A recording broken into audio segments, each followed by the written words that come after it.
Muy buenas tardes, estimados participantes. La Asociación Peruana de Neuropsicología se siente realmente muy contenta de poder recibirlos en esta conferencia magistral, espacio generado justamente para intercambiar tanto investigación, datos, información, experiencias y así poder nutrir nuestra disciplina y las áreas afines. El día de hoy represento a Noemí Parraguirre, quien es la secretaria académica, quien desde ya les da también una bienvenida y agradecimiento por participar en esta sesión. Invitaré a Isela Pérez, nuestra socia también, coordinadora del grupo de interés de niños y adolescentes, quien hará la presentación de la conferencia de hoy. Adelante. Buenas tardes con todos.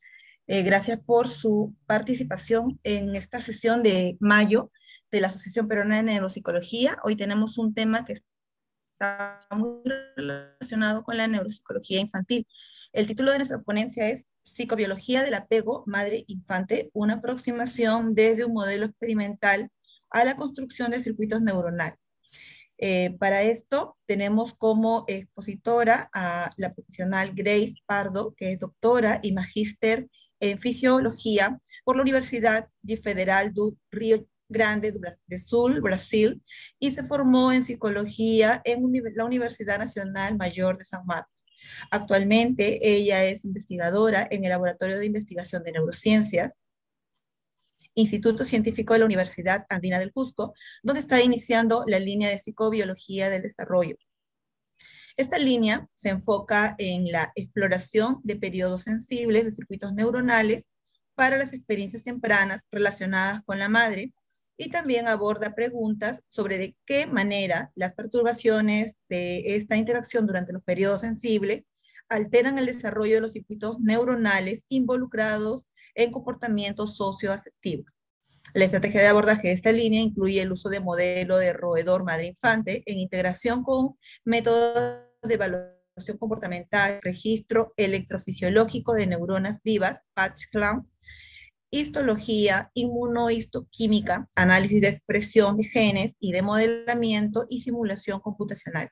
Grace es además miembro de la Society for Neuroscience, de la Federation of European Neuroscience Societies, de la Sociedad para la Neurociencia del Perú, de la American Psychological Society y de la Sociedad Brasileira de Fisiología. Entonces, damos la bienvenida a Grace. Grace, estamos atentos a tu exposición y bueno, a todos los invitamos a tener sus micrófonos apagados por el momento y hacer sus preguntas vía chat.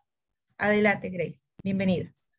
Ok, buenas tardes con todos. Gracias, Gisela, por tu presentación. Gracias, Loida. Estoy un poco resfriada, así que disculpen mi voz si acaso no ayuda muy bien. Voy a compartir mi presentación con ustedes. Solo un momento, por favor.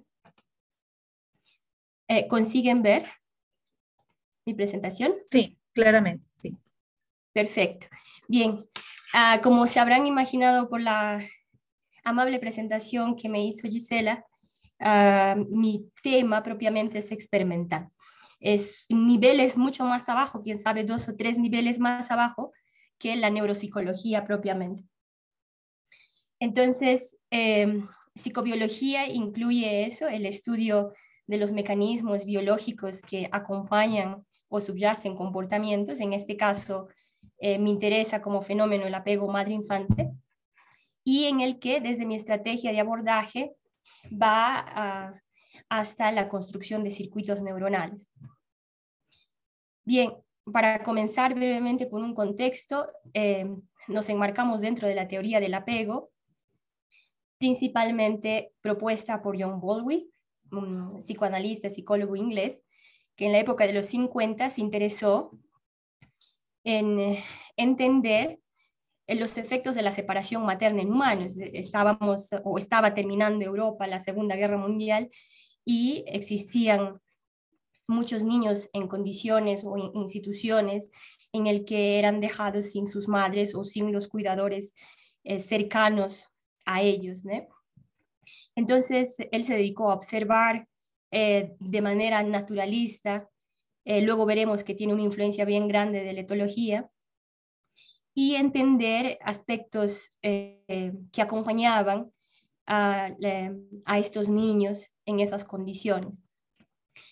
Y llegó a conclusiones de que el apego del infante con su cuidador es crucial para el desarrollo, pues el no tener contacto con estos les llevaba a desarrollar, en el peor de los casos, patologías o dificultades para relacionarse con sus pares, y dificultades también para encajarse en nuevas condiciones familiares a las que podrían ser colocados. Y también se dedicó a estudiar otros mamíferos y tomó también observaciones de los etologistas y para proponer que existía en los mamíferos principalmente una predisposición a formar vínculos duraderos con sus cuidadores.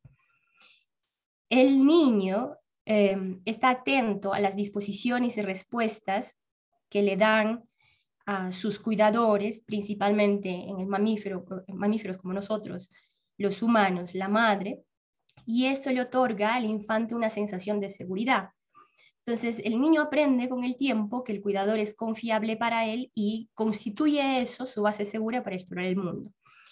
En condiciones en que se separa de esta figura que se forma, el niño experimenta angustia y ansiedad por esa separación. Entonces, en la época existían discusiones sobre qué era al final ese apego. ¿Era un producto del aprendizaje? ¿Cómo es que se formaba? ¿Era meramente algo que el infante desarrollaba porque la madre o los primeros cuidadores le prodigaban alimento, nutrición? ¿Era solo eso? Posterior a los trabajos, a las primeras ideas que desarrolló en este campo Bowlby, se juntó a él una estadounidense a trabajar en Inglaterra un tiempo, y ella desarrolló un poco más estrategias para evaluar en las condiciones específicas en que los niños podrían manifestar diversas respuestas, ¿no? Esta condición era bien controlada, en la que una mamá con su niño, un niño menor de 3 años, era dejado en una sala y de pronto la mamá sale de la sala, deja al niño y lo deja junto con un extraño. Entonces, lo que ellos evaluaban era el retorno de la madre luego de este incidente.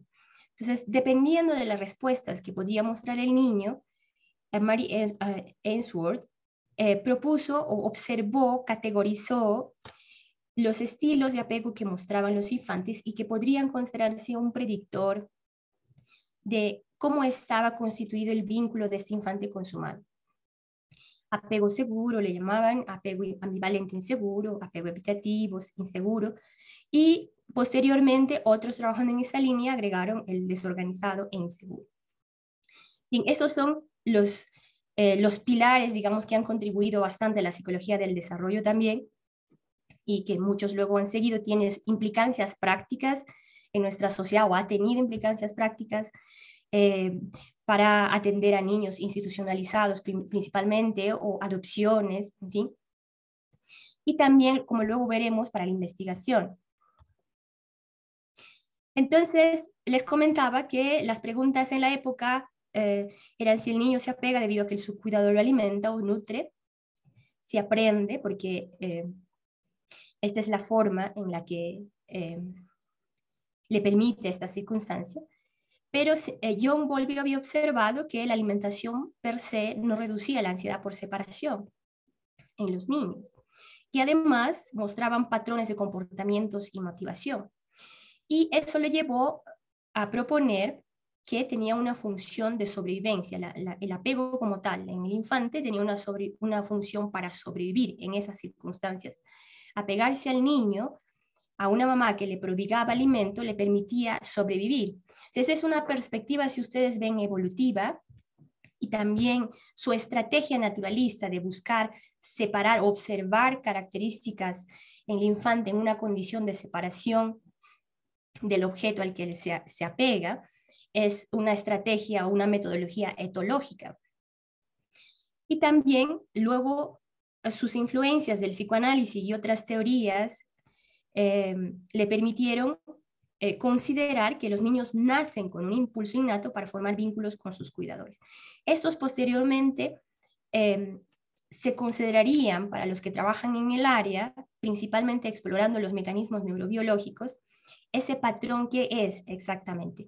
Ese impulso puede ser el circuito neuronal con que nace con predisposición para aprender características específicas de la figura con la cual se va a pegar.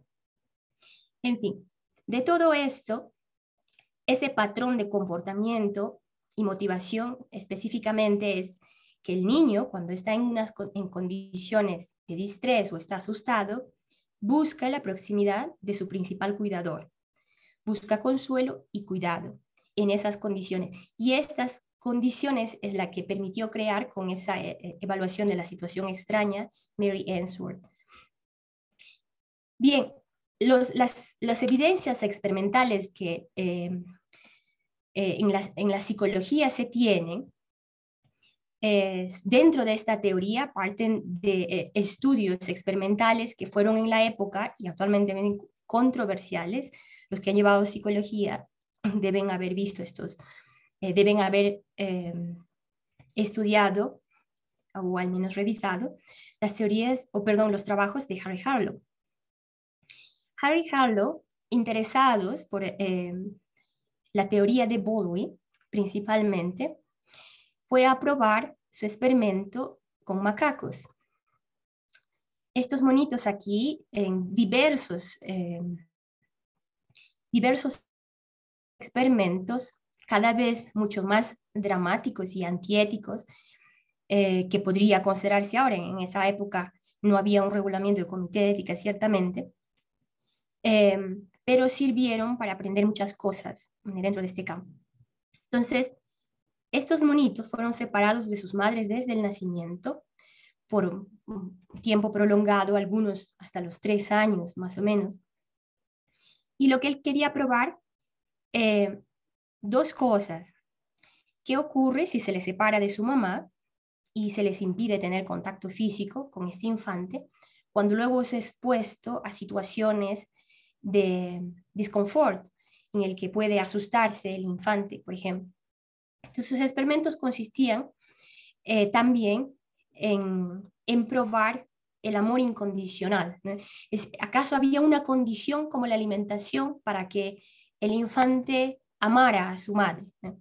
Ese era el concepto que él usó, amor. Es más, uno de sus trabajos primigenios publicados lleva ese título, amor, ¿no? Entonces, su trabajo consistía en hacer experimentos en el que construyó 2 tipos de mamá para estos infantes, mamás sustitutas o adoptivas, digamos, en el que una de sus mamás, por ejemplo aquí, un macaco de felpa, vestido de felpa, suave al tacto, que no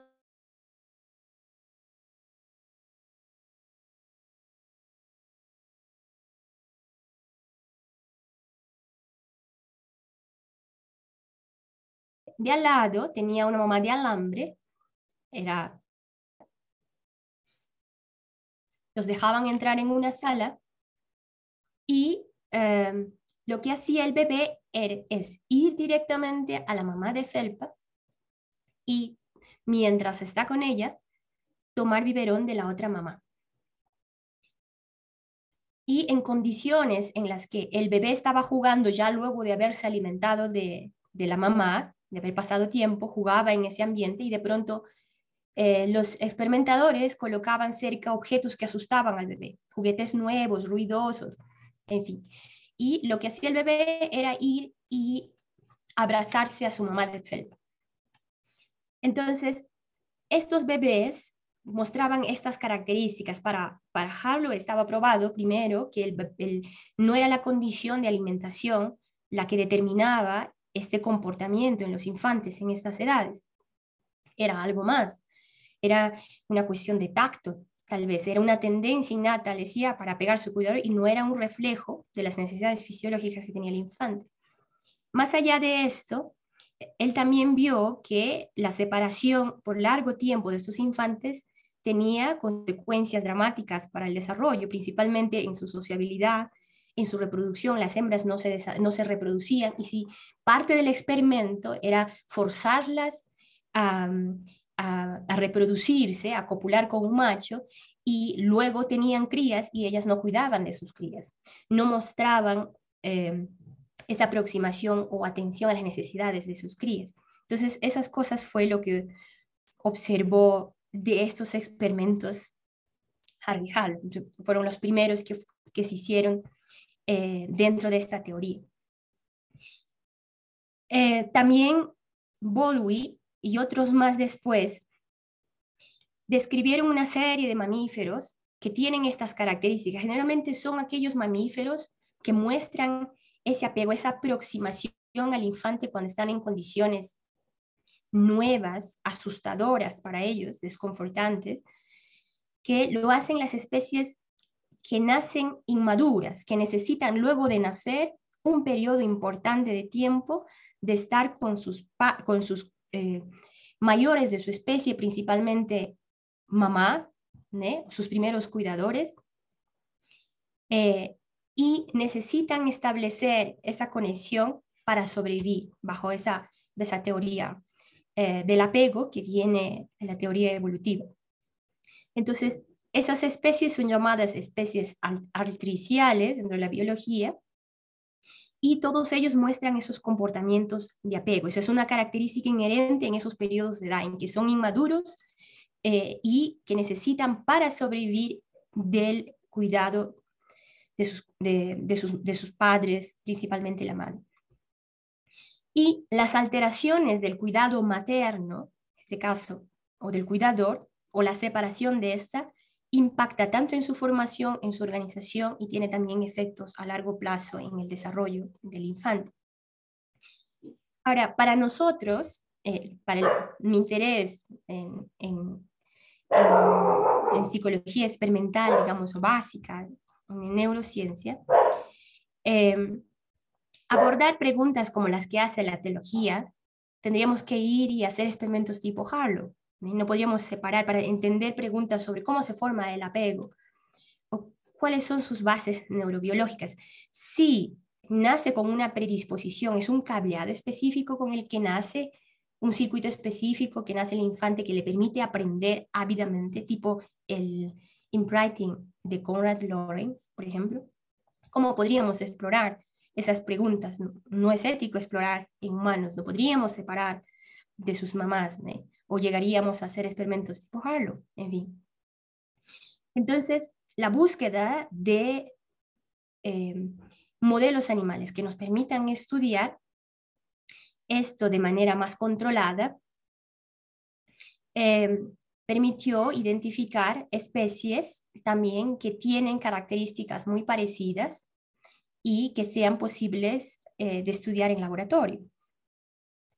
Uno de estos trabajos es el del grupo de Sullivan. Regina Sullivan es una psicóloga que en los años 60-70, junto con otros investigadores, propusieron un modelo de roedor para explorar preguntas sobre la formación del apego, que es en ratas.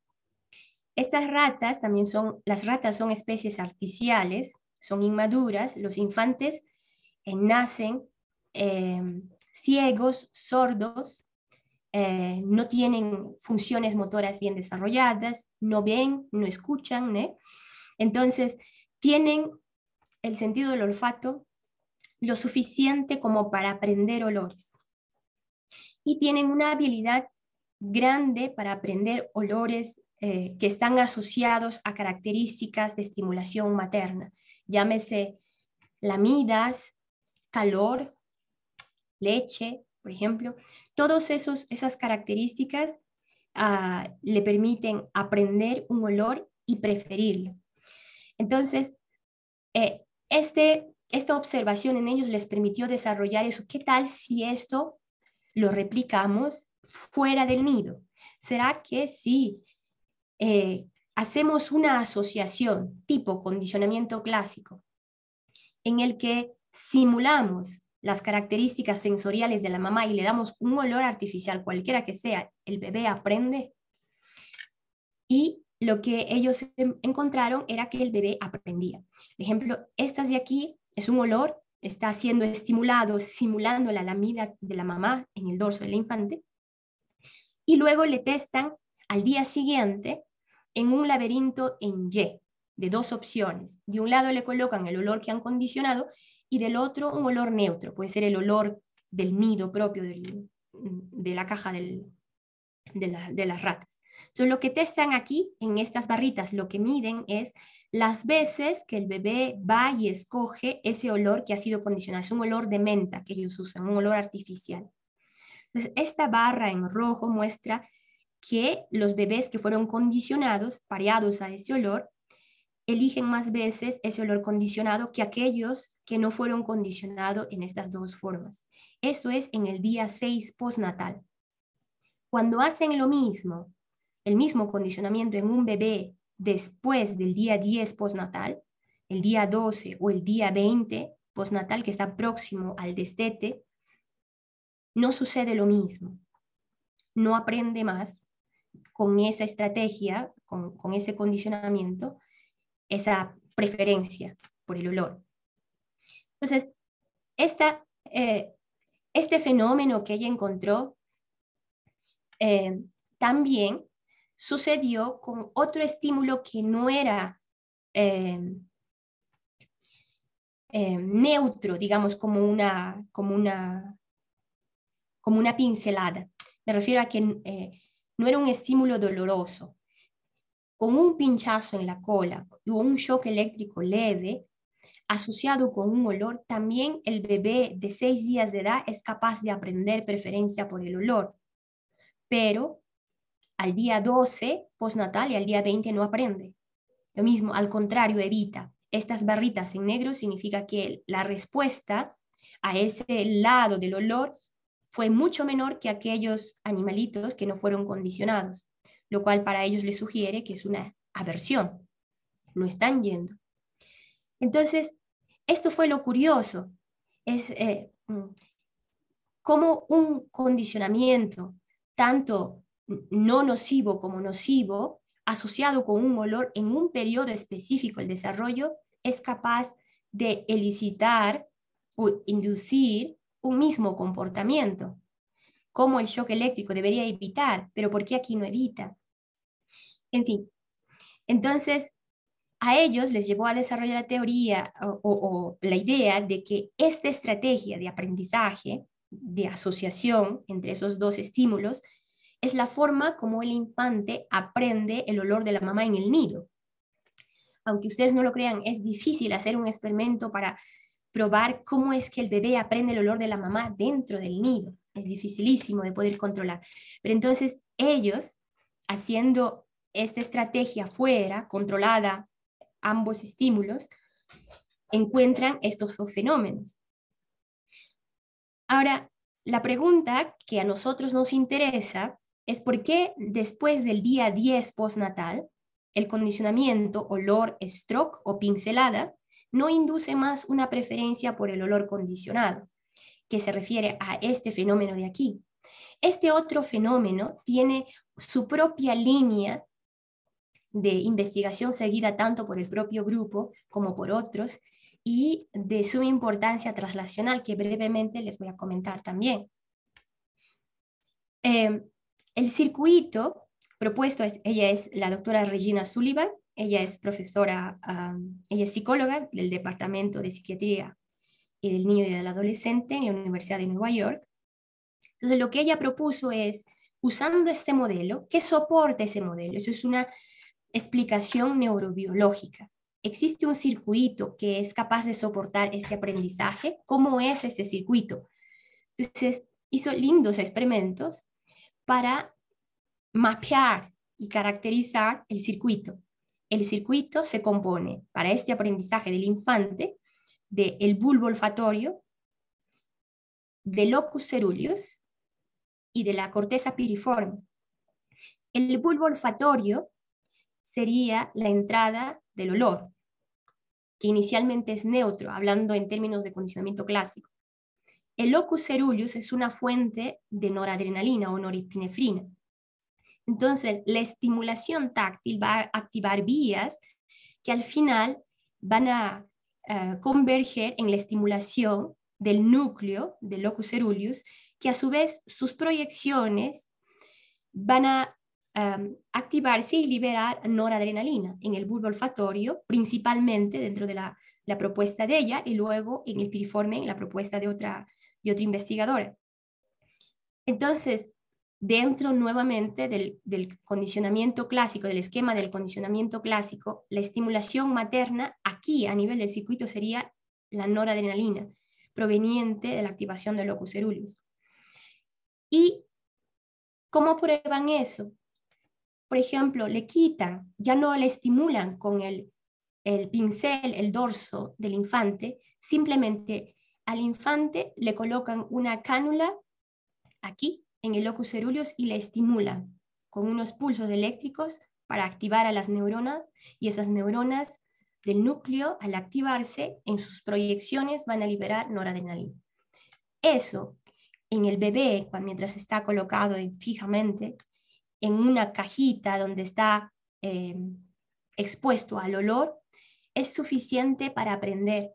No necesita del tacto externamente. Entonces, esa condición es suficiente para aprender a ese nivel. Ahora, si en presencia, luego de estimular o de hacerle la estimulación táctil externa y le bloquean los receptores de ese neurotransmisor, de los beta bloqueadores, por ejemplo, luego un antagonista del receptor beta adrenérgico en el bulbo olfatorio, en presencia del olor, no aprende. Entonces, esas condiciones les permitió a ellos concluir que la activación del locus coeruleus en presencia del olor es una condición necesaria y suficiente para este aprendizaje, y no más. Y eso les permitió caracterizar este circuito y que este solo funciona en un periodo específico del desarrollo, que este es el que he colocado en un cuadrito rojo antes del día 10. Y esa condición nace con el infante, es una predisposición que tiene al nacer para aprender, está ávido de aprender. Y ella consideró este periodo como un periodo sensible para el apego, porque se presume que es la forma como el infante aprende sobre su madre. En el nido, a través del olor, identificar su olor es clave para la sobrevivencia del animal en ese periodo de edad. Y que a medida que va creciendo y va explorando el ambiente, ya no es necesario tanto para él aprender, porque ya va a estar expuesto a otros olores, pero ya sabe cuál es su mamá, ya sabe distinguir quién es su mamá. Es más, si nos remontamos a la naturaleza de cómo viven los ratos de la calle, estas viven en grupos grandes, pueden compartir incluso las crías de otras mamás. Sin embargo, aprenden a distinguir el olor propio de su grupo, de su entorno o de otras mamás. Ahora, brevemente les quiero llevar a explorar esta otra vía sobre aquel aprendizaje paradójico, digamos, que tienen en este periodo también de edad los infantes, de aprender una preferencia por el olor con un estímulo doloroso, asociado con un estímulo doloroso. En este periodo sensible, el bebé, ya hemos visto, aprende a preferir un shock eléctrico con un olor, un shock bien leve de 0.5 miliamperios, así. Aprende a preferir. Y pasado esos periodos, esos 10 primeros días, ya no aprende más, evita. Entonces muestran esta barrita bien reducida comparada con otros dos grupos en condicionamientos de uso no pareado o solo expuesto al olor. O después del destete, también evita. Entonces, esa es una característica propia solamente de este periodo sensible, restringido los 10 primeros días de vida de la ratita. Sin embargo, cuando el mismo condicionamiento sucede en presencia de la mamá, en los bebés, durante este periodo sensible, su respuesta es semejante a a una condición en que no está la mamá. Cuando solo son expuestos al condicionamiento, igual, responden igual. Sin embargo, pasados los 10 días, más o menos 12, 13 días de edad, aquellos bebés que eran condicionados solos y evitaban en respuesta a ese olor, cuando son condicionados en presencia de la mamá, vuelven a mostrar una preferencia semejante al periodo del día 10 postnatal o antes del 10 postnatal. Y ese mismo fenómeno no sucede más después del destete. Estas características al grupo de Sullivan les han permitido explorar bastante el efecto que tiene la mamá en un periodo de transición, digamos, de la infancia a la adolescencia. Luego que se ha establecido el apego, aún tiene el papel de hacer como un tampón social para la exploración del infante del mundo, ¿no? O del niño en el mundo. Y lo que ella propone es que este aprendizaje de preferencia de un olor con un estímulo doloroso en este periodo ocurre porque el estímulo doloroso tendría una significancia para el circuito de miedo o de miedo aprendido en el infante, pero en ese periodo aún no está maduro o no está activo, principalmente la amígdala, no está encendido, dice ella. Y ese encendido ocurre cuando el sistema de respuesta al estrés, mediado por el eje HPA, hipotálamo, pituitario y adrenal, también está activo. Y durante esos 10 primeros días hay una hiporresponsividad al estrés, como sus niveles basales de respuesta están bien reducidos. Entonces, no hay un efecto sobre el circuito del miedo aún. Sin embargo, en la transición de la maduración fisiológica propia, ocurre ese despertar, digamos, de la amígdala, que luego forma parte del circuito para mediar ese otro comportamiento que hemos visto en el periodo postnatal, después del día 10 y en el destete, de evitación o de aversión.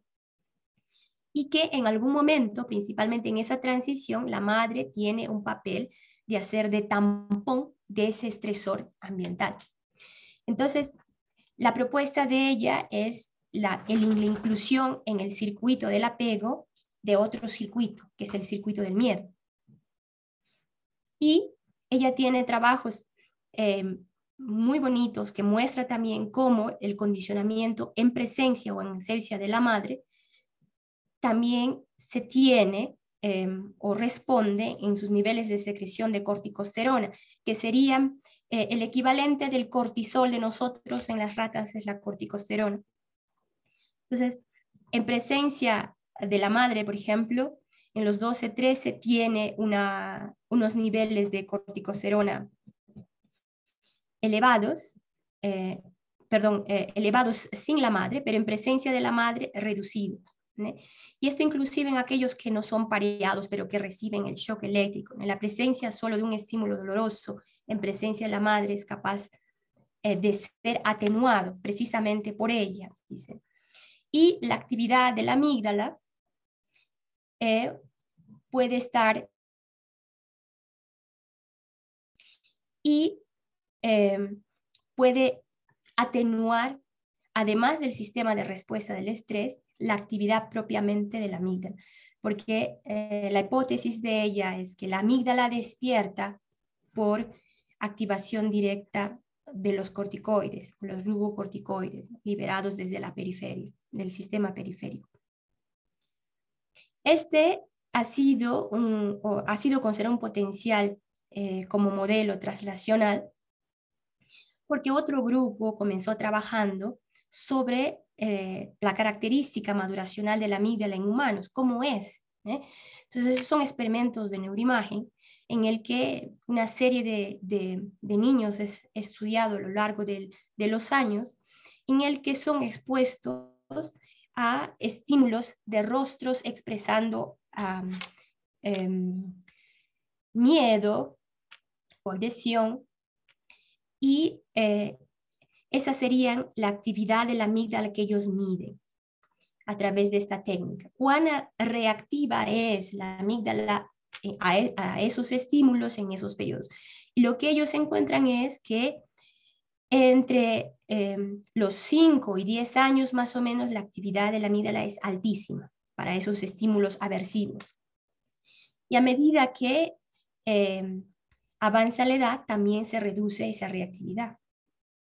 Entonces ellos se preguntan, ¿cómo está regulado este circuito? ¿Cómo se regula una alta actividad? ¿Cómo se explica esto?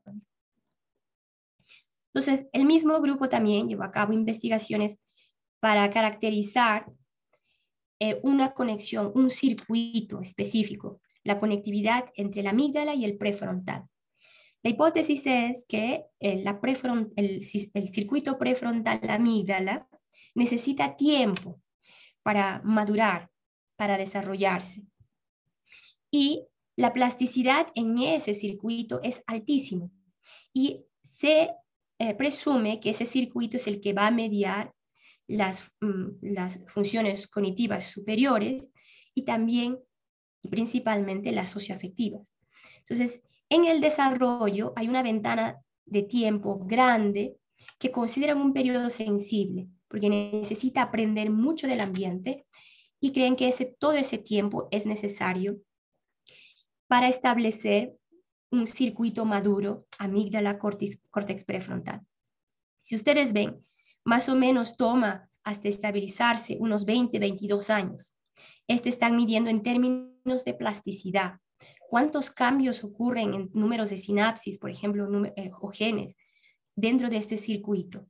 Y el tiempo en el que permanece abierto es mucho más largo que aquellos para las funciones sensoriomotoras o el lenguaje, por ejemplo. Entonces, lo que ellos exploraron es, en los niños, cómo es la actividad de la amígdala, la conectividad de la amígdala con el prefrontal. Esta línea en rosa significa que la actividad de la amígdala es mayor a la actividad del prefrontal aquí en celeste.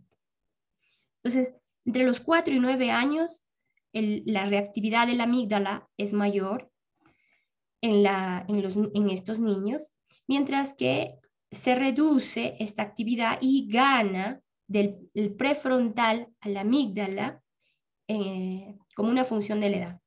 Entonces, más o menos, entre los 18 y 22 años tienen esta, donde el prefrontal tiene un control mejor sobre la amígdala. Comparen este control respecto a la amígdala a los 4 y 9 años. Entonces, este tipo de estudio ha ido más allá y ha explorado estos mismos parámetros en niños que han vivido en condiciones de institucionalización comparado con aquellos que no. Entonces, lo que ellos observan es que en los niños que viven con sus padres, que no han tenido experiencias de institucionalización, que es la barrita, la amígdala funciona como lo esperado. Durante este periodo en la niñez, la amígdala es más fuerte, o podríamos decir que habla más fuerte que el prefrontal. Mientras que en los adolescentes, el prefrontal gana sobre la amígdala. Sin embargo, en aquellos niños que tienen experiencias de institucionalización, en los niños, el prefrontal ha tomado control más rápidamente sobre la amígdala, y casi igual que cuando adolescentes. Entonces, parece haber aquí una aceleración de la maduración de ese circuito. Hay interesantes discusiones en este campo. ¿Qué significancias funcionales podrían tener eso para la sobrevivencia de estos niños? De que haya una maduración anticipada de este circuito. Y también han ido a ver el papel de la mamá en mediar o en atenuar la actividad de la amígdala, tanto en los niños como en adolescentes. Entonces, en los niños, cuando son expuestos a observar estímulos aversivos visuales, la amígdala se activa, sin embargo, la presencia de la mamá es capaz de atenuar su actividad. pero no sucede ya eso en adolescentes. Podríamos hacer la traslación de aquel estudio de Sullivan con las ratitas, de hacer el shock eléctrico y condicionar al olor en presencia o ausencia de la mamá. En los niños funciona muy bien, pero en adolescentes o los que pasaron el destete, en el caso de las ratitas, no funciona más. El papel de la mamá tiene una función para atenuar la actividad de la amígdala. Entonces, como les decía, surgen cuestiones importantes desde un aspecto neurobiológico. Si en los infantes la amígdala está reactiva y no hay aún una maduración del prefrontal, en este periodo, ¿quién hace de prefrontal, por decir así? ¿Quién tiene el control de la amígdala? Entonces, este trabajo muestra más o menos ese control externo, el control social que tiene en este periodo del desarrollo. Mientras no haya un prefrontal maduro para dar un control sobre la amígdala, decirle si esto es bueno o esto es malo, si por esto hay que asustarse, por esto no, por esto hay que reaccionar así, por esto no. Entonces, mientras no hay ese control intrínseco en el circuito, existe el control externo, que podrían ser los primeros cuidadores o con quien sus figuras de apego. Entonces, son discusiones interesantísimas de ese grupo. Y este es un experimento más mostrando en niños y adolescentes cómo en situaciones estresoras también la presencia de uno de sus padres es capaz de atenuar los niveles de cortisol que secretan. Le ponen un experimento a niños y adolescentes, un grupo que no se conocen, y la consigna es decir, tienes prepararte un tiempo específico de 20 minutos, por ejemplo, en que tienes que presentarte ante un público que no conoces. Entonces, esa misma consigna ya genera ansiedad para los niños y quién sabe, puede ser un cierto estímulo estresor. Y ellos, algunos niños están, mientras hacen esa tarea de preparación, en presencia de los extraños, o algunos están en presencia de sus padres.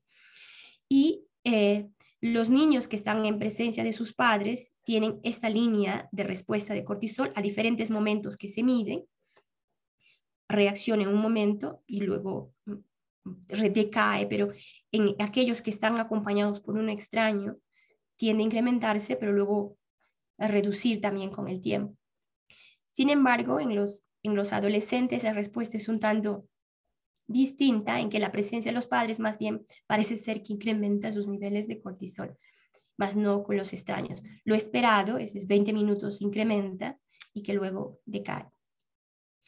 Este grupo es liderado por la doctora Nim Tottenham, también profesora de psicología en la Universidad de Columbia, que hace esa traslación de estudios con modelos animales y que luego hace experimentos con humanos, buscando de ida y vuelta insights que puedan servir para explorar aspectos que no se pueden explorar aquí y viceversa. Entonces ella ha establecido ese papel importante de la formación del circuito amígdala prefrontal, en la que hay un periodo específico en el desarrollo en el que la amígdala necesita pasar por esa maduración y el prefrontal necesita pasar por una maduración para establecer los circuitos.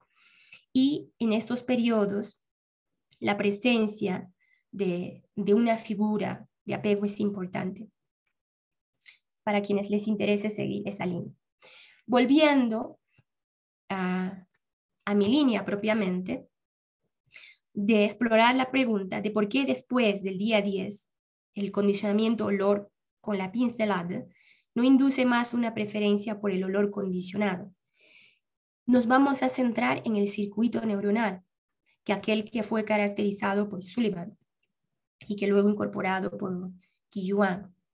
Entonces, Sullivan estableció ya, como les dije, ese circuito y también que la activación del bulbo olfatorio por el olor y que la asociación ocurriría por la liberación de noradrenalina, que sería la representación de la estimulación materna desde el locus ceruleus, es necesario y suficiente para ese aprendizaje. Y que la maduración del locus ceruleus es el que termina el periodo sensible. Una vez que el sistema locus ceruleus, noradrenalina, madura, deja de ser responsivo para esa estimulación táctil o las lamidas de la mamá. Es lo que ella dice. Inicialmente, en el periodo sensible, responde de manera generalizada el locus coeruleus a muchos estímulos, liberando una gran cantidad de noradrenalina en los centros a donde proyecta. Y esto es, uno de esos centros es el bulbo olfatorio y también la corteza piriforme. Además, también ese término, digamos, del periodo sensible sucedería porque hay una expresión, un cambio en la expresión de los receptores beta-adrenérgicos en el bulbo olfatorio y la aparición de unos receptores autoinhibidores, los alfa-adrenérgicos, que en el propio núcleo empiezan a aparecer receptores que inhiben la propia liberación de noradrenalina. Y también le lleva a proponer eso, porque en los experimentos en que se inyecta un agonista beta-adrenérgico después del periodo 10 postnatal o sensible, ya no induce en estos animales una preferencia. Entonces, todos estos datos, evidencias para ella de que el periodo sensible ocurre principalmente por una característica específica maduracional del sistema locus coeruleus noradrenalina. Y que una vez cambia este patrón, también cambia su influencia en este aprendizaje. Por otro lado, respondiendo la misma pregunta de por qué aprenden en los primeros 10 días y después ya no, viene desde otra propuesta liderada por la doctora Qi Yuan, profesora de neurociencia en la Universidad de Canadá Memorial University, basada ahora en el piriforme. Bueno, los mismos experimentos que Sullivan había hecho en el bulbo olfatorio, ella probó también que sucedía en la corteza piriforme. Es la corteza asociativa para este sistema olfatorio.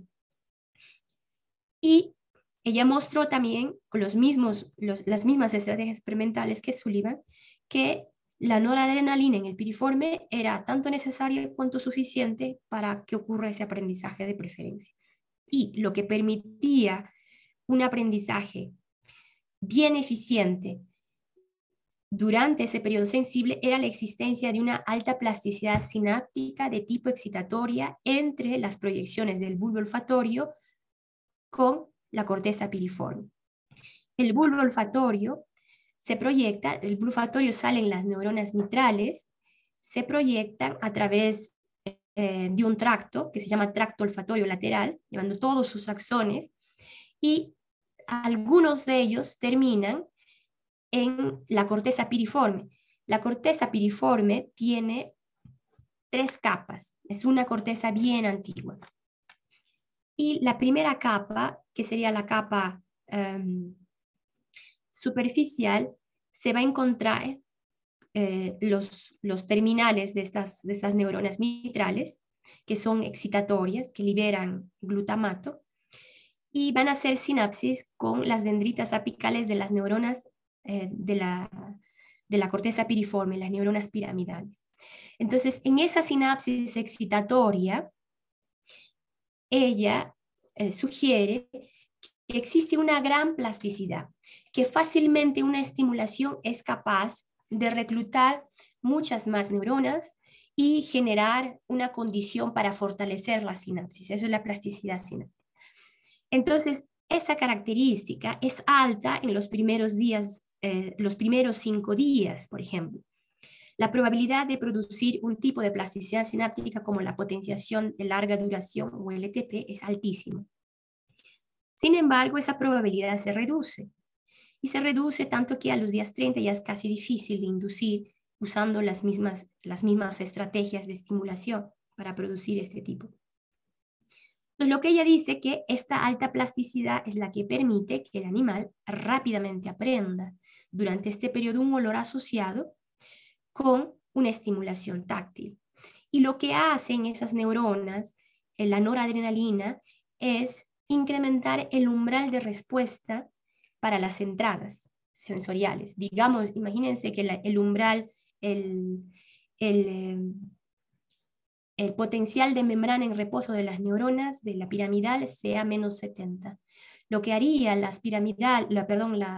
noradrenalina que viene del locus coeruleus es dejarla mucho más próximo a su umbral de disparo, de modo que cuando lleguen las entradas excitatorias del bulbo olfatorio, fácilmente van a ser capaces de inducir cualquier potenciales de acción en estos. Entonces, esa es la propuesta de Qi Yuan, y la reducción de esa plasticidad impediría el aprendizaje posterior a ese periodo sensible. Y ella se ha dedicado a estudiar los mecanismos que subyacen en esa plasticidad, principalmente al piriforme, yendo ya a niveles mucho más abajo, a nivel de canales iónicos o mecanismos de transcripción de genes, etcétera, etcétera. A ese nivel es que ella trabaja. Entonces, esa es otra respuesta, otra explicación a la pregunta de por qué aprende antes del día 10 y después ya no, el condicionamiento olor stroke, es infante. Otra propuesta, propuesta por Ember Oruro, y quien les habla también, durante nuestro doctorado en la Universidad Federal de Rio Grande do Sul, en Brasil, propusimos que en este circuito las características maduracionales propias de estas células que participan en esa integración pueden ser una explicación también para el término del periodo sensible, o para explicar por qué aprenden solo durante los 10 días y después ya no. Entonces, este trabajo fue publicado en el 2020, fue portada también en la revista en la cual publicamos. Entonces, ¿cómo hicimos este trabajo?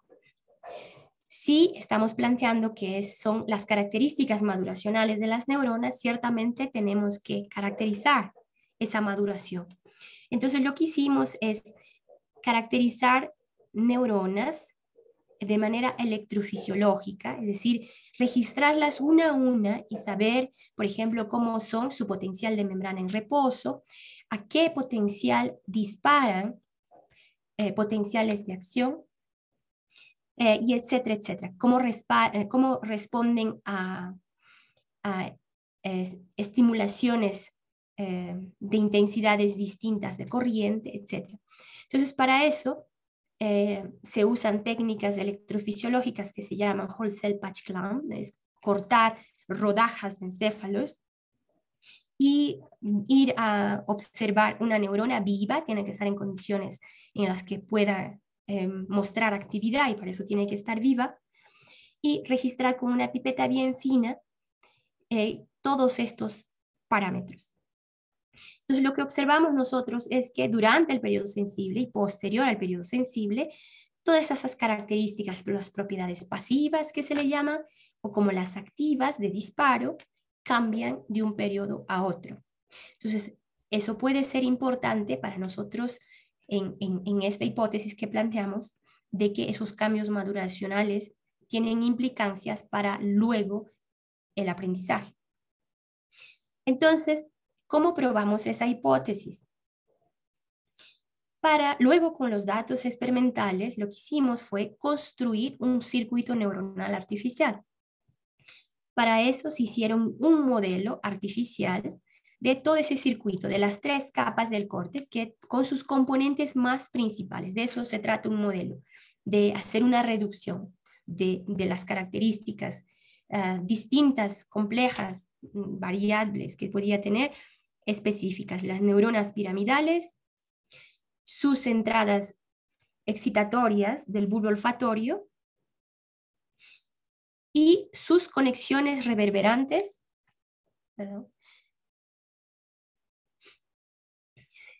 entre ellas. Las neuronas piramidales se conectan entre ellas. Entonces, estas de aquí son conexiones excitatorias, y estas de aquí, las bolitas, son conexiones inhibitorias. En este modelo no las hemos incluido, por eso están colocadas con una X. Entonces, estos modelos son construidos con una serie de ecuaciones para representar lo mejor posible la actividad experimental que se puede tener de una neurona de esa edad. Y no solo la neurona, sino también la característica en la que ellos puedan formar conexiones, o su plasticidad, cómo pueden variar estas fuerzas de conexión. Una vez formado el circuito artificial de la corteza piriforme de esas del periodo sensible, lo que hicimos fue hacer una simulación de una condición, como ustedes ven acá. Nuestro background es de psicología, entonces usamos estos modelos. La simulación es exponer a un olor, luego medir la actividad. Lo que hemos medido es el número de spikes, número de disparos de potencial de acción y la población de neuronas que se activan para ese estímulo. Entonces, estos son paradigmas o son diseños de condicionamiento clásico u operante. Si ustedes verán, los que son de psicología lo deben reconocer fácilmente. Entonces se expone un olor determinado, luego en un último momento se coloca la acción de la noradrenalina o lo que representa la noradrenalina en el circuito. Y así se hace una simulación de varios momentos y luego se hace una evaluación solo al olor del sistema y luego una evaluación mucho más prolongada y finalmente otra pequeña.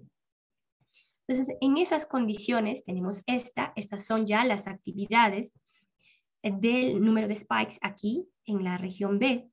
En C es el número de neuronas que son activadas durante ese condicionamiento y aquí al final en D es el número de pesos de conexión que ganan al conectarse cada neurona.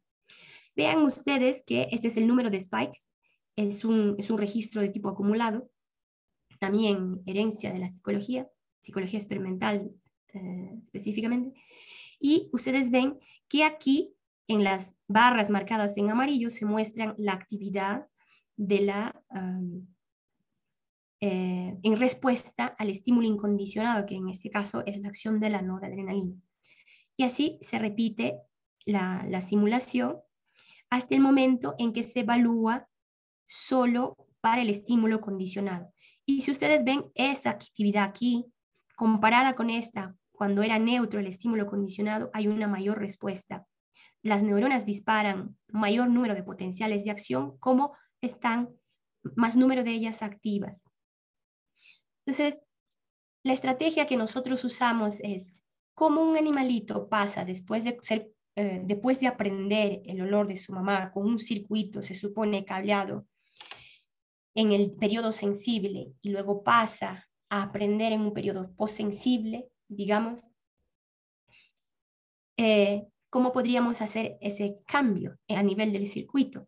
Lo que hicimos acá es, durante estos periodos de test, el circuito se mantiene tal y cual el día 5 postnatal, se expone al olor. Y esta es la respuesta que tenemos. Sin embargo, aquí el condicionamiento ocurre en el día 5 postnatal o con las características del día 5 postnatal, pero luego del último test, que es en el modelo le cambiamos para que sea un circuito mayor, de P14. Todas las neuronas es como si súbitamente madurasen un circuito que ya aprendió.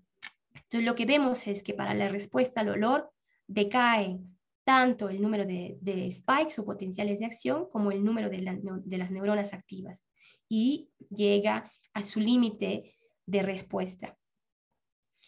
Entonces, con esto estamos mostrando una simulación de aprendizaje, lo que ocurriría a nivel del circuito neural para la integración de esos dos estímulos, un olor y la estimulación táctil, representando a las lambidas o la estimulación táctil con el pincel, con la activación de la noradrenalina. Lo que nosotros hemos pensado aquí es que hay dos características que hemos discutido en este trabajo que son muy importantes. En el modelo de condicionamiento del infante de rata, para que un estímulo sea incondicionado, debe producir una respuesta incondicionada, ¿cierto? Eso es teoría. En el condicionamiento de las ratitas, cuando se testa por separado, esas son las estrategias en el condicionamiento, se testa la estimulación táctil y se testa el olor y se ve la respuesta que luego se va a medir. En este caso, la respuesta sería de preferencia al olor o de aproximación al olor. Debería aparecer como una respuesta incondicionada, ¿cierto? Pero no existe. Entonces, es una discusión propia del modelo de llamarle condicionamiento clásico o no. Porque en la ratita infante, cuando se coloca el olor, probablemente muestra una respuesta de orientación, de girar la cabecita allí, girar la cabecita allá. Y ante la estimulación sola del pincel, también incrementa su actividad locomotora. Eso es lo que se observa. Pero en ninguno de los casos hay una respuesta de aproximación dirigida a una orientación del infante. Entonces, de pronto, cuando se le hace el condicionamiento y se le testa 24 horas después, aparece este comportamiento nuevo, de preferencia a un olor. ¿Dónde surgió? Entonces, es una discusión que hemos abordado en este trabajo, perdón, en el que pensamos que este condicionamiento fuera del nido que sucede, normalmente se realiza en el día 5 o 6 postnatal. Entonces, este condicionamiento, pensamos, ocurre sobre un condicionamiento que ya ocurrió en el circuito neural. Esto es, hacia la mamá. Hasta los 5 días, el bebé ya aprendió a aproximarse a la mamá, estaba expuesto continuamente, siguiendo la misma lógica de Sullivan, de que la asociación, mediante procesos asociativos, el bebé aprende sobre el olor de la mamá. Entonces, el infante ya aprendió eso y estuvo expuesto a interacciones desde que nació con la estimulación táctil y el olor de la mamá. Entonces, debe haber formado un circuito específico para aproximarse a la mamá.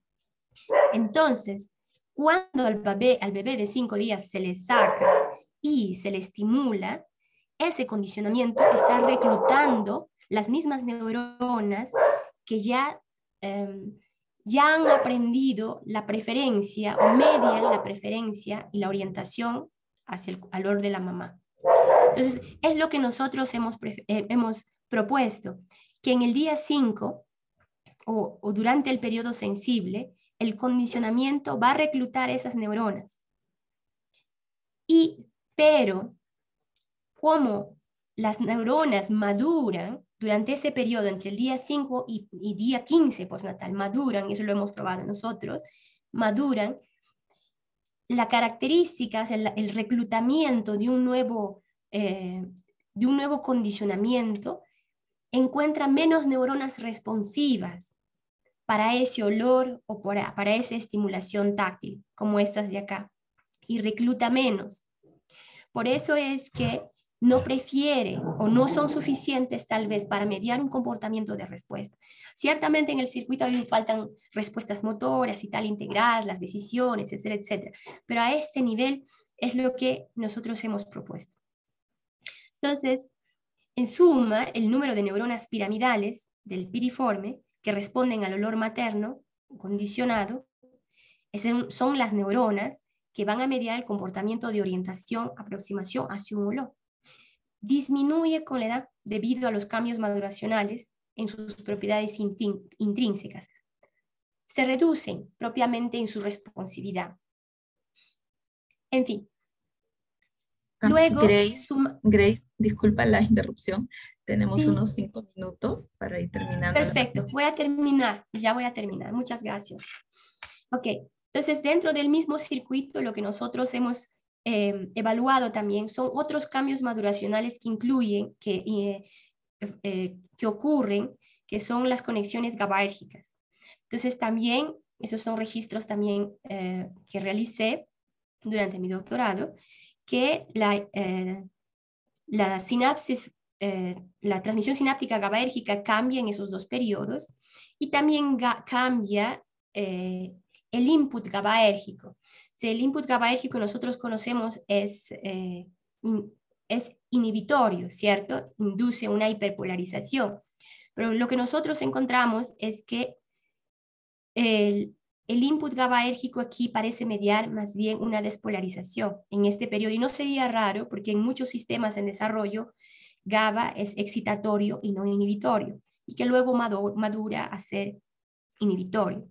Entonces, este factor incluido en nuestro modelo también contribuye a esa explicación que ya les hice, incrementa la habilidad de las neuronas en ese periodo sensible para responder al olor y fácilmente aprender durante el condicionamiento. Eso también fue una publicación nuestra el mismo año, y que sin GABA o con un periodo adulto es difícil de que aprenda en esas mismas dimensiones.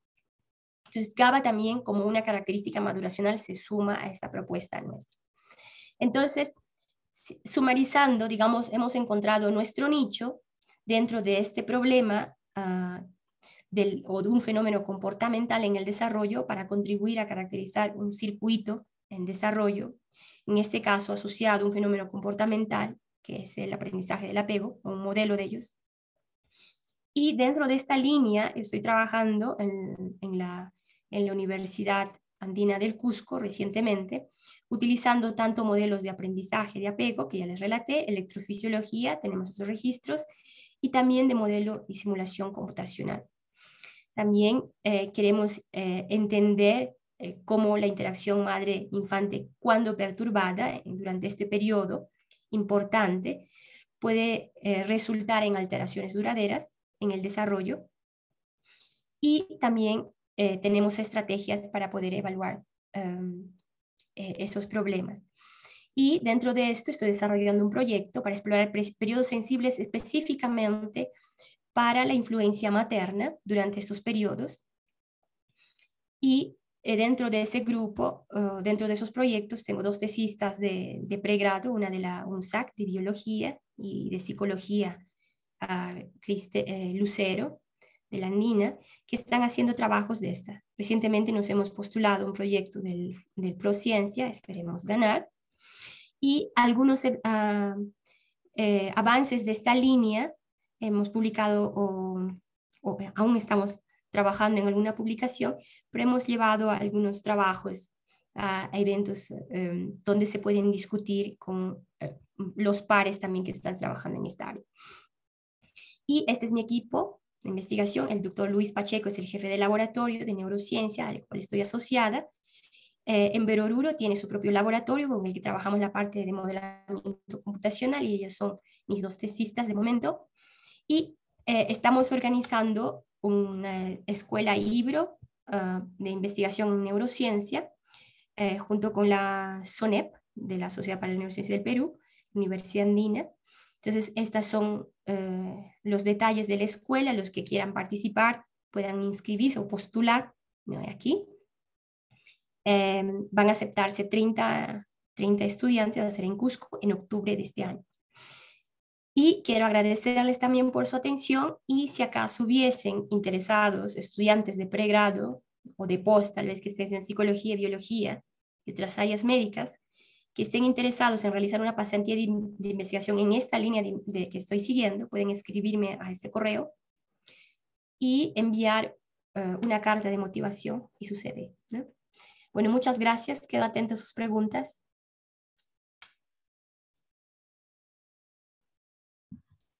Muchas gracias, Grace. Realmente muy interesante la presentación y la investigación que se está realizando. Y es un gusto ver que acá en nuestro país también se está dando mucho énfasis en este tipo de emprendimientos sobre conocimientos acerca de, bueno, neurobiología, básicamente, ¿no? Pero que de alguna manera podemos extrapolar esa información a hechos comportamentales ya en neurociencias. No sé si hay alguna pregunta, por favor pueden solicitar el micro si es que hay alguna pregunta puntual, o por el chat también. Igual yo te quería preguntar, a ver, bueno, acá tengo una consulta. Dice, en la presentación nos comenta la relación entre la amígdala y el prefrontal. ¿Esta asociación con qué área de prefrontal estaría mayormente relacionada? Una pregunta de José Ore. Han estado trabajando en la dorsomedial, si mal no recuerdo, pero pueden revisar los trabajos de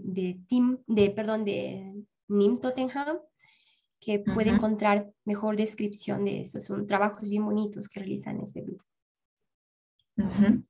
Ya, muy bien. Bueno, es muy interesante cuando hablamos de ese tema, porque me pongo a pensar un poquito en niños incluso que tienen dificultades en los apegos, cuando también se presentan los trastornos de ansiedad por separación. ¿De alguna manera han investigado ustedes algo eso en modelos animales?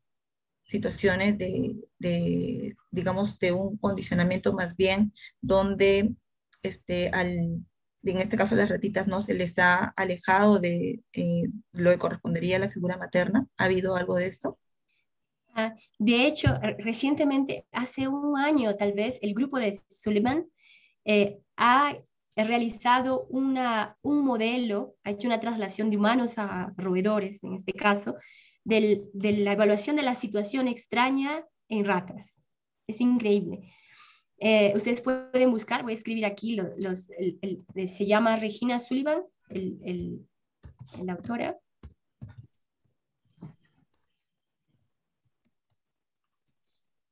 Y ella está trabajando en este momento en ese aspecto de evaluar esas protestas a través de medidas, por ejemplo, de ultravocalizaciones. Es difícil medir en infantes y de ratas señales, tal vez señalizadores de respuesta materna, como el caso de los infantes de llanto o de lloro, de balbuceo, que en los niños se puede identificar. En las ratitas son difíciles, más son los sonidos que hacen para el humano es inaudible, entonces hay que usar amplificadores de sus ultravocalizaciones. Entonces, una de las estrategias es esa, han hecho un modelo, en uno de sus trabajos colocan esos esquemas de cómo han hecho colocar un animal extraño en ausencia de la mamá y cómo ultravocalizan estas, ¿no? Entonces, para los interesados pueden ir y revisar el trabajo de ella. Pero sí están trabajando en esa línea. Por acá han encontrado el artículo, lo están compartiendo. ¿Sí? Sí, ok, muy bien. El artículo lo tienen ahí en el chat también y quizás vamos a unas últimas preguntas. Verónica nos pregunta, ¿hay alguna propuesta en torno a esta regulación en los periodos sensibles de la infancia cuando no existe alguna figura materna?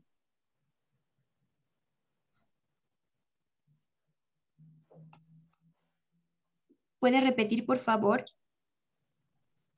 Sí, claro. A ver, ¿hay alguna propuesta en torno a esta regulación en los periodos sensibles de la infancia cuando no existe alguna figura materna? ¿A cómo se podrían regular quizás, ¿no? Los comportamientos, las reacciones? Supongo que me está refiriendo un poquito a esto, en caso de no existir la figura de apego. Pues hay una cosa interesante de los aprendizajes de Bowlby, de las observaciones de Bowlby. Si no existiese, en el caso, parece ser que encuentran unas formas estereotipadas mismas de regular las emociones. Me parece ser ese desconforto o esa angustia necesita ser regulada por ellos mismos. Entonces, esos comportamientos estereotipados que pueden surgir o que él observó parecen ser consecuencia de eso, es una forma de regularse, ¿no? Ahora, hablando a nivel del circuito, la aceleración de la amígdala, en ausencia de una figura paterna o una figura de apego, una figura materna, la aceleración de la maduración del circuito prefrontal amígdala permitiría acelerar esas estrategias para dar cuenta del mundo en que te espera vivir, ¿no? De cierta forma, para este grupo, la reactivación de la amígdala es necesaria también como parte de la maduración, porque él permite aprender cómo está el mundo en ese momento. Es como un sensor, y el primer sensor o el primer estímulo a ese sensor es el entorno inmediato, que sería la madre, el padre, la casa, ¿no? En ausencia de estos, los sensores van a ser otros que van a ir moldeando o acelerar la maduración del circuito. Y al final, desde la perspectiva etológica, es permitir la sobrevivencia. Entonces, si eso es posible, o sea, si esas estrategias le permiten sobrevivir, esa sería la explicación de por qué un circuito se acelera antes. Ahora, si estos tienen implicancias para la vida emocional, para la salud emocional o física del infante, es otras preguntas que se están explorando, ¿no? ¿Cuán malo es esto al final de cuentas? ¿Me permite ser digamos, rápido para resolver problemas. Sin embargo, puedo no tener suficientemente desarrollado otras funciones psicológicas, quién sabe, que no están presentes en este momento, pero cuando interactúan en diferentes condiciones tal vez puedan aparecer. Realmente significativo todo lo que tú mencionas y bueno, es un tema por lo que vemos bastante amplio y será un gusto ver nuevas presentaciones y también más información al respecto. Te agradecemos mucho la presentación, Grace, y invito aquí, le doy pase a la doctora Yolanda Robles para la entrega del certificado. Muchas gracias. Gracias. Doctora Yolanda. Bueno, sí, buenas noches, estimados concurrentes a la conferencia. Doctora Grace Pardo, para la Asociación Peruana de Neuropsicología ha sido un gusto y un honor también tenerla como conferencista esta tarde y nos da muchísimo, muchísimo gusto que en la ciudad del Cusco tengamos un laboratorio que está haciendo este tipo de investigaciones de punta que, bueno, permiten también desentrañar, ¿no? Las relaciones de los humanos más adelante, ¿no?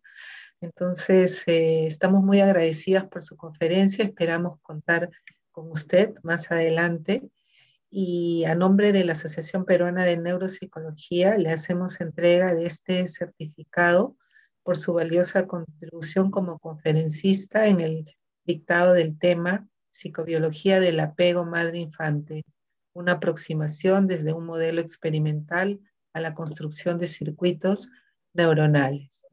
Muchas gracias, doctora Pardo. Gracias a ustedes, asistentes Gracias, doctora también. Yolanda. Muchas gracias a todos. Gracias. Jorge, tengo viejos buenos amigos en la asociación, uno de ellos Jorge Chapi. Uh-huh.